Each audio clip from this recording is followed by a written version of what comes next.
Bon, je vais lancer un débat tout de suite. Dans les terrariums, vous êtes plutôt vraie plante ou fausse plante? Maintenant, moi, je vais quand même donner mon avis dans cette vidéo. Personnellement, je suis plus vraie plante.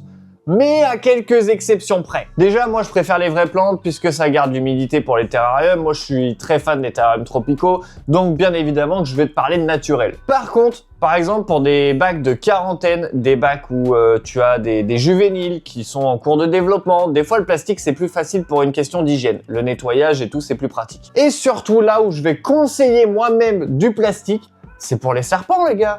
Pour les serpents. Ça défonce tout, les serpents.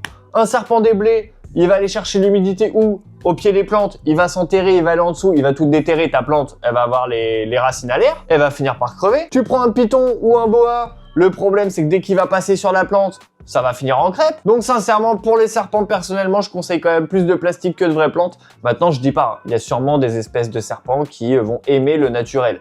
Juste, je suis pas assez calé serpent non plus. En tout cas, si toi tu veux vraiment tout savoir sur les tips en terrariophilie, rejoins l'application Terradict, le tout premier réseau social pour les passionnés de terrariophilie.